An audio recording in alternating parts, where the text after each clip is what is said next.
TET 2014 OMR সংক্রান্ত মামলা, যেটা ডিভিশন বেঞ্চে গতকাল উঠেছিল। এবং সেই ডিভিশন বেঞ্চে কি ব্যাপার নিয়ে আলোচনা হয়েছে, অ্যাকচুয়ালি শুনানিতে কি কি ব্যাপার উঠে এসেছে, মাননীয় বিচারপতিদ্বয় কি বলেছেন, তার সাথে অ্যাডভোকেটরা কি বলেছেন, একদম সারসংক্ষেপ আপনারা এই ভিডিওর মাধ্যমে সম্পূর্ণ বাংলাতে জানতে পারবেন। গতকালই আমরা আপনাদের হিন্ট দিয়েছিলাম যে মামলাটার পরবর্তী শুনানি নিয়ে আজকে বিস্তারিতভাবে ভিডিওটি হতে চলেছে। তো চ্যানেলটিকে সাবস্ক্রাইব করে রাখুন, তাহলে উল্লেখযোগ্য নেক্সট যে আপডেটগুলো সেগুলো মিস করবেন না। আমাদের ফেসবুক পেজ থেকে যারা দেখছেন পেজটিকে ফলো করে রাখুন। শুরু করা যাক। তো সবার প্রথম আপনাদেরকে নেক্সট ডেটটা বলে দিই, তারপর অর্ডার কপি কিভাবে দেখবেন এবং অর্ডার কপি নিয়ে কি অর্ডার কপি কি চলে এসেছে সেটাও আমরা লাইভ দেখাবো, এবং তার সাথে কি হয়েছে কোর্টে সেটাও জানতে পারবেন। তো আমরা এখন চলে এসেছি হাইকোর্ট অফ ইন্ডিয়া অফিসিয়াল সাইটে। দেখতে পাচ্ছেন MAT 1531/2024, অর্থাৎ এটা case number. First hearing date 12ই আগস্ট 2024।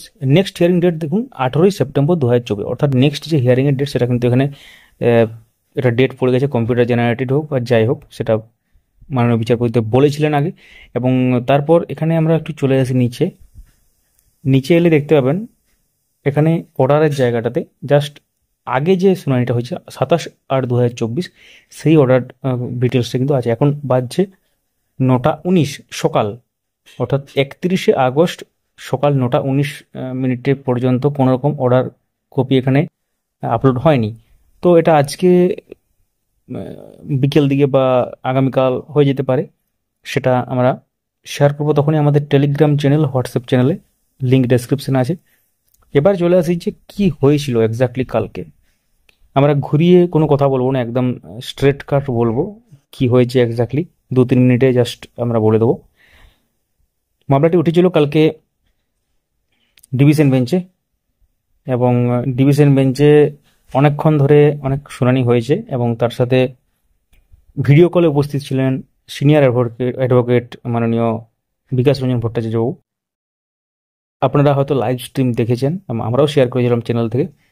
তো সেখানে যে বক্তব্যটা বারবার তুলে ধরা, যে সিঙ্গেল বেঞ্চে যে ব্যাপার, অর্থাৎ ওএমআর খোঁজা নিয়ে বা ওএমআর সংক্রান্ত তথ্য সংগ্রহ করা নিয়ে সিবিআইকে নির্দেশ দেওয়া হয়েছে, অর্থাৎ সিবিআই এক্সপার্টদের সাহায্য নিতে পারে, সেই ব্যাপারটা এখানে লাস্ট মুহূর্তে বলা হয়। মাননীয় বিচারপতি হরিশ টন্ডন মহাশয় বলেন এখানে যে যেহেতু এটা অর্ডার দেওয়া হয়েছে যে কোনোভাবে খুঁজে বার করতে, এবং সূক্ষ্ম সূক্ষ্ম বা যে ছাপগুলো আছে বা যেখান থেকে সম্ভব এটাকে উদ্ধার করা একটা ব্যাপার সেখানে বলা হয়।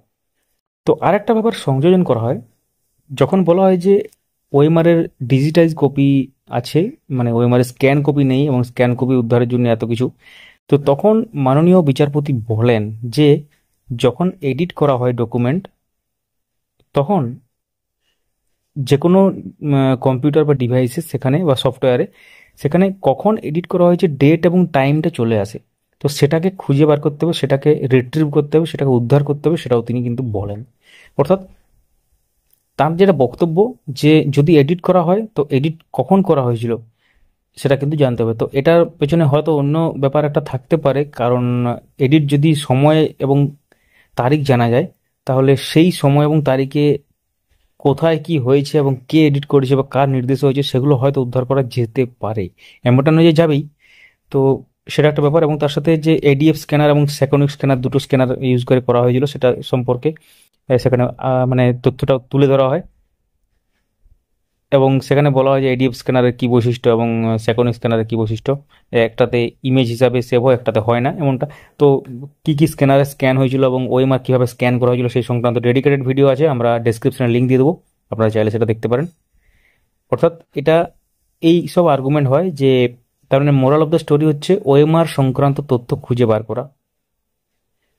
তো ওএমআর সংক্রান্ত তথ্য খুঁজে বার করার জন্য এখানে 2017 সালের রিক্রুটমেন্ট, অর্থাৎ 2016 রিক্রুটমেন্ট প্রসেসের মধ্যে থেকে তাদের যে আইনজীবী তিনিও, তাদের পিটিশনার যারা ছিলেন শিক্ষক শিক্ষিকারা, তাদের যে আইনজীবী তিনি অনেকক্ষণ বলেন প্রথমে, তারপর বোর্ডের আইনজীবী থাকেন এবং তার সাথে আরও অনেকেই ছিলেন অ্যাডভোকেটরা, অনেক কথোপকথন হয়, অনেক আর্গুমেন্ট হয়।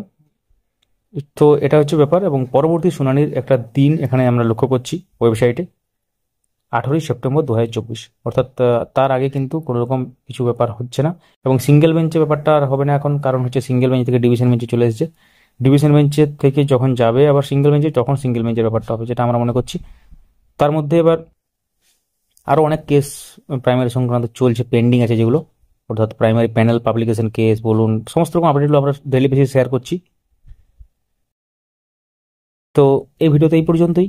Thank you so much for watching. ভিডিওটি লাইক করতে পারেন, সবার সাথে শেয়ার করতে পারেন।